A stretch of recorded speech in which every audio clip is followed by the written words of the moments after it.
سلام کے اعتبار سے کہ انبیاء پر سلام ہو، خدا کے منتخب بندوں پہ سلام ہو، آیا آل محمد پر سلام پر کہیں کوئی آیت ملی ہے؟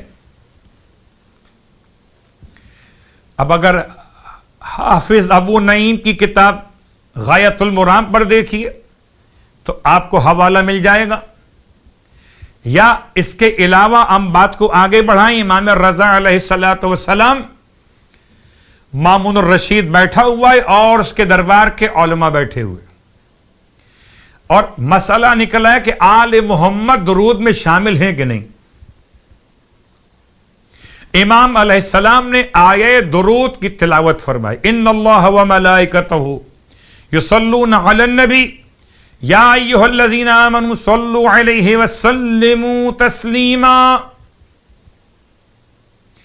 اور جب ہماری اور آپ کی عادت، ہم نے درود پڑھ لیا، اللہم صل علی محمد وآل محمد وعجل فرجہ، امام علیہ السلام نے تمام ان علماء سے سوال کیا کہ اس آیت پر عمل ہو گیا جب آپ نے درود پڑھا اور اس میں آل محمد کو شامل کیا؟ پھر روایت امام علیہ السلام نے تاکیداً ارشاد فرمائی کہ لوگوں نے آ کے سوال کیا کہ ہم آپ کو سلام کرنا جانتے ہیں یا نبی اللہ، آپ پر ہی صلوات کیسے پڑھیں گے؟ تو پیغمبر نے صلوات پڑھنے کا طریقہ بیان فرمایا۔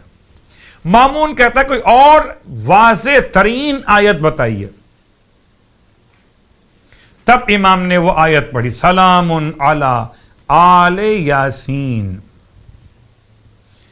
جتنے علماء مامون کے دربار میں بیٹھے ہوئے تھے ان تمام علماء نے امام پر کوئی تنقید اور سوال نہیں کیا کہ آپ آل کیوں پڑھ رہے ہیں، تو الیاسین ہے، سلام علی الیاسین، جیسے کہ نادان افراد سمجھتے کہ الیاسین الیاس کی جمع ہے، سلام ہو الیاسوں پر، ایسا نہیں ہے۔ مامون کے دربار میں جتنے علماء بیٹھے ہوئے، مکاتب ہائے فکر الگ الگ رکھتے تھے، سب نے قبول کیا کہ سلام علی آل یاسین۔ امام نے مقدمہ قائم کیا، فرماتے ہیں بتائیے آپ علماء کے نزدیک یاسین سے مراد کون ہے؟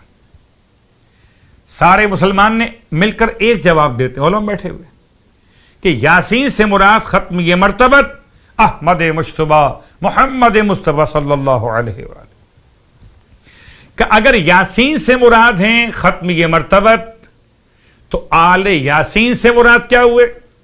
سلام علی آل یاسین، یعنی سلام علی آل محمد، سلام ہو آل محمد پر۔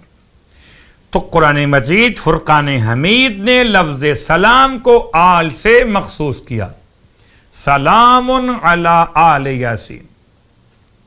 پھر اس کے ساتھ ساتھ علامہ فخر الدین رازی نے اپنی تفسیر قرآن کے اندر بھی آل یاسین پڑھا ہے، الیاسین نہیں۔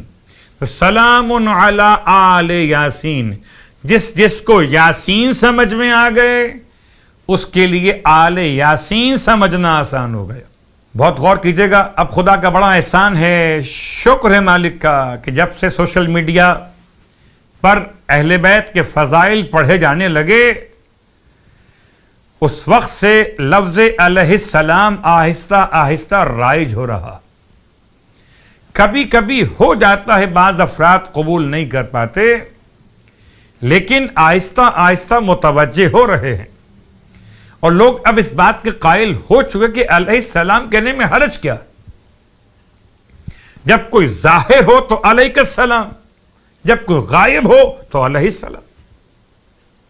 اور قرآن مجید نے تو والسلام علی من اتبع الہدی کہہ کر بات بیان کی کہ جو ہدایت کی پیروی کریں ان پر سلام ہے، جو ہدایت کر رہے ہوں ان پہ سلام نہیں ہوگا۔